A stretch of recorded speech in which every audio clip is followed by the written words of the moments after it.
Émotionnel ou rationnel, en accord ou à l'opposé. Les rencontres de l'heure. Nos deux analystes politiques, Yasmine Abdel-Fadel et Marc-André Leclerc, vont devoir délaisser leurs lunettes de politique canadienne, de politique québécoise, puis mettre celles des États-Unis d'Amérique parce que l'éclipse médiatique Trump est sur nous. Yasmine, Marc-André, bonjour. Bonjour. Allô? Jugement saisissant quand même, Yasmine, malgré, on se comprend, on avait comme 3 options dans ce procès-là, mais le fait qu'il soit coupable sur toute la ligne, je pense que ça a quand même surpris certaines personnes. On a un petit problème. On va commencer avec Marc-André pendant que... Ouais. Marc-André, je t'interpelle là-dessus pendant que Yasmine se reconnecte parmi nous. Oui, ben c'est surprenant. Moi, hier, là, on a appris que le verdict s'en venait. J'étais à la joute avec Paul Larocque, avec Joël Boutin, également Gaétan Barrette. Et Paul, à la fin, nous a demandé un peu notre prédiction. Moi, je ne m'attendais pas à ce que sur les 34 chiffres, là, comme ça, il soit condamné coupable.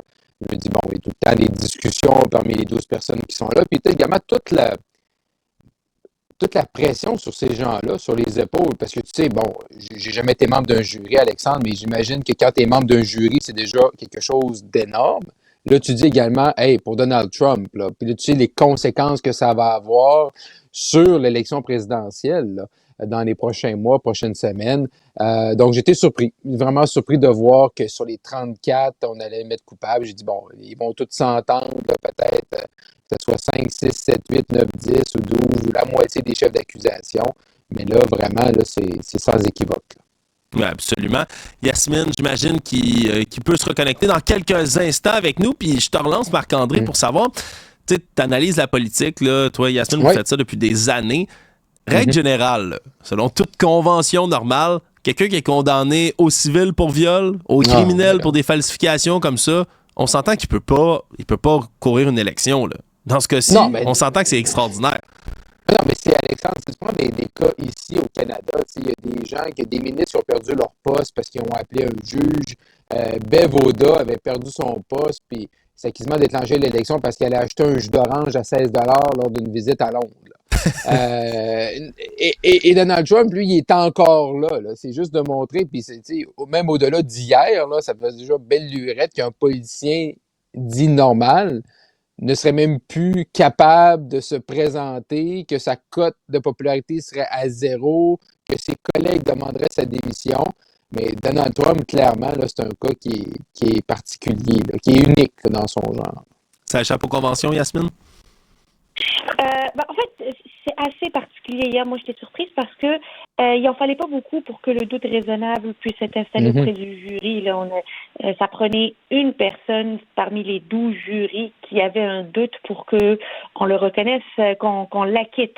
Mais là, qu'il y ait une unanimité sur 34 chefs d'accusation auprès des 12 jurys, c'est assez surprenant. Puis là, on se dit, tu sais, tout le monde est en train d'assister à une écriture de l'histoire. Hier, je me disais, imaginez si le 11 juillet, là, puis ça risque pas d'arriver, là, mais imagine qu'il y a une sentence en prison. Les services secrets, ils doivent-ils l'accompagner en prison ou pas? Oui. La réponse à ça, c'est oui. Oui, mais ils vont être avec lui en cellule? C'est complexe parce que je regardais les lois de la... Ouais, j'ai regardé les lois de la Floride hier, Yasmine. Théoriquement, mettons, il est condamné puis incarcéré, il peut se présenter à l'élection présidentielle, mais il ne pourrait pas voter pour lui-même. Exactement. C'est assez particulier, puis il y a des débats. Tu sais, tout ça va être particulier. Et comment, moi, ce qui m'intéresse, c'est comment Biden et son équipe vont utiliser cette nouvelle donnée-là. Bon, hier, il disait qu'il n'allait pas commenter, mais politiquement, il va y avoir des débats. Aujourd'hui, c'est reconnu comme un criminel. Donald Trump est reconnu comme un criminel. C'est plus une exagération que de dire ça. C'est un tribunal populaire qui l'a reconnu coupable d'un crime, d'un criminel. J'ai hâte de voir les prochains sondages. Il y a comme trop d'inconnus dans cette histoire-là. Puis je pense que hier, tout le monde était surpris, notamment les médias. Là, je ne sais pas si vous avez eu Fox News, mais ils étaient en train de déchirer leur chemise pour dire que c'est indécent. Ah oui, mais les États-Unis sont tellement politisés, Marc-André, ça fait presque peur, là. Oui, ils sont extrêmement déchirés. Moi, je pense que ça va avoir un impact sur l'électorat. C'est sûr là, que, bon, tu sais, Alexandre, d'entrée de jeu, dans ton intro, tu montrais des images de gens qui sont vraiment, là, qui voient M. Trump là, comme le Saint-Esprit. Là. Bon, ça, c'est une chose. Bon, il y a sa base à lui, mais pour remporter, surtout dans des États clés, par exemple au Michigan, ça prend des gens qui sont à un degré là, plus ou moins fanatique, là, à différents degrés, mais plus ou moins fanatique de Donald Trump. Fait que je pense que ces gens-là, puis notre collègue et ami Jean-Marc Léger l'a démontré dans différents sondages au cours des dernières semaines, que du moment où ce qui est reconnu coupable, il y a des gens qui vont dire OK, c'est assez, je débarque. Là. Fait que ça va avoir un impact, peut-être même un impact sur leur motivation à aller voter, à se rendre aux urnes en novembre prochain. Mais la bonne nouvelle là, pour M. Trump, c'est que c'est encore Joe Biden qui est devant lui. Là. C'est ça le problème des démocrates présentement, c'est qu'eux, ben, ils n'ont pas changé. Ils ne changeront pas non plus. Ils s'en vont avec Joe Biden. Puis autant avec Hillary Clinton, j'ai toujours pensé qu'Hillary Clinton, c'était comme la seule candidate que Trump pouvait battre à ce moment-là. Et présentement, c'est un peu la même chose avec Joe Biden. Là. Fait que, tu sais, si les démocrates avaient sélectionné un autre candidat, avaient dit à M. Biden, écoutez, là, voici la porte de sortie, peut-être ça serait différent. Peut-être que là, Trump n'aurait pas de chance, surtout avec ce qui s'est passé hier. Mais il faut encore dire que même avec ce qui s'est passé hier, à cause de l'opposition qu'il y a devant lui, il y a encore une chance de rentrer à la Maison-Blanche. Oui, absolument. Ça va être une course hors du commun qui s'en vient de cet automne. La course de l'âge d'or avec un prisonnier. On risque vraiment d'avoir là, quelque chose d'absolument ahurissant. À se mettre sous la dent, d'ailleurs, cet automne. Revenons ici, plus près de Montréal, parce que je sais que ça en a fait bondir plus d'un. J'ai déjà entendu les réactions un tout petit peu de Yasmine en filigrane hier par rapport à cette augmentation de la taxe sur l'immatriculation. Ça a presque triplé. Yasmine, est-ce que ça te surprend qu'on l'ait augmenté autant? Évidemment que ça me surprend. Moi, j'ai l'impression qu'on prend la voie facile ici. Et on n'a même pas attendu les résultats des audits avant de déterminer qu'on allait l'augmenter autant la taxe sur l'immatriculation.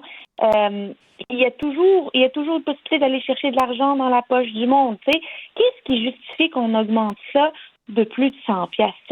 Qu'est-ce qui peut justifier que chaque automobiliste montréalais, en fait du Grand Montréal, va aller chercher 100 $ de plus pour financer un transport dans lequel est-ce qu'on a prévu une grille tarifaire plus élevée? Parce que il y a aussi les usagers qui vont devoir payer également. Tu sais, le monde qui prennent leur voiture, là, il y en a qui n'ont pas le choix que de prendre leur voiture.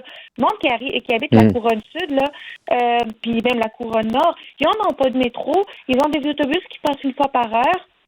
Et là, on leur dit, vous allez devoir contribuer au transport en commun de Montréal parce qu'on ne veut pas faire l'exercice de nettoyer les finances notamment du transport en commun. Aller chercher dans votre poche, ça va être plus facile. Je trouve ça très cynique. Je trouve que c'est la manière aussi la plus détestable de la politique. Là, c'est ce qui fait débarquer le monde. C'est quand on choisit la voie facile, aller piger dans la poche des contribuables de cette manière-là. Marc-André? Ben, surtout qu'on n'est pas capable de l'expliquer comme du monde. Là. Ça n'a aucun sens ce qui a été fait hier. Là. Et moi, quand j'entendais les propos du maire de Laval, M. Boyer nous disait, ben là, on n'a pas le choix, puis oui, c'est vrai, on a coupé des postes, mais à cause du REM, puis du télétravail, là, on n'a plus les mêmes sources d'entrée, mais ajustez-vous, les amis, là. Je veux dire, ces maires-là, je n'ai pas vu personne, puis corrigez-moi si je me trompe, qui était contre le REM. Mais c'est sûr que le REM est venu changer les habitudes des gens, là. Mais c'est pas ça qu'on voulait non plus, avoir un système plus efficace pour se promener dans la grande région de Montréal. Ben là, il dit, ben là, à cause du REM, ben moi, à Laval, j'ai moins de... Et puis, ben, je ne vois pas le rapport non plus présentement, mais il dit, tu sais, à cause du REM, puis le télétravail, ajustez-vous. C'est-tu parce que là, présentement, vous faites tourner des autobus vides? À Laval, par exemple, à un moment donné, c'est ça. Tu ne peux pas demander aux gens de faire, eux, donner plus d'argent pour toi, de pas capable de t'ajuster à une nouvelle réalité. Là. Le télétravail, c'est pas né hier non plus. Ça fait plusieurs années depuis la pandémie qu'on gère ça.